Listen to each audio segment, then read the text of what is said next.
Hi guys! Good morning! Welcome to my cooking vlog! For this video guys ay magluto ako ng atay sa manok with egg. Ang lamas, ahos o bumbay. Dapat na ani atsal guys pero wala ko'y available. Tapos guys, diri sa pikas nga side, mag-fried ko og siomay kay baono ni Gia. Ang sinumbagay na sila guys, kay gihurot na kog butang. Dikit-dikit pa more. Nagdali yarn. Karon guys, magisa na ta sa lamas, ahos ug bumba.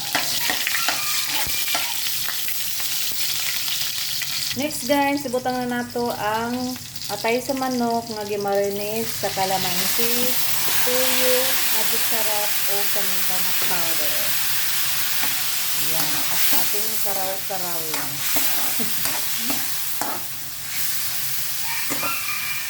Takloban siya na to guys. O naluto na day guys, tanan ang aking fried siomay. So yummy nito guys. Labo nang isawsa na to siya sa tuyo nga na kalamansi. Mga guys, ko ano siya. Tapos ano siyang paubas-ubason guys before nito siya butangan og tubig. Mga guys, oh. Itsura pa lang yummy na. Kami isya guys. Ito maganahan ng matao nag-atay sa manok guys. Hindi na po pinaadobo guys. Pero ako karon pinasabaw-sabaw lang niya siya nga na ay egg. Anong gitawag nila atay log sa mga karinderya. Then guys, mag-add na tag water. Kamay ra po guys kay lain po kayo daghanay kay sabaw na.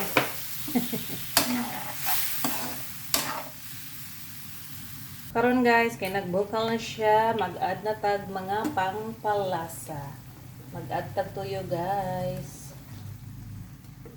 Ako na ni siyang gitilawan una guys, kay nagtuyo na ba ako ganina. So, mana na siya. Next is ang ating pangpalasa at ang ating paminta na powder. At ating paghalo-haloin. Charot. Tapos guys, nagbutang ko og tunga sa kutsara nga cornstarch para mulapot ang ating masarap na sabaw. Yan. Mo na sikreto guys sa mga sabaw nga medyo lapot-lapot. Diba? See? Kita niyo guys? Yan. Tapos guys, basig malimtan na to ang ating itlog. Kakita mo ni guys nga gamay ning upat ka buo kay itlog na siya sa bantang. Amo nang giluto guys, wa na lang namo gipapiso kay mura man gihapon. Magsigirag kawala ug mawala mamatay. Muna lang kaunon guys ang itlog. So nara guys ang ating atay log recipe. Masarap ito guys. I-try nyo din itong lutuin. So yun lang guys. Again, thanks for watching. Enjoy cooking, happy eating. God bless you all. Love, love.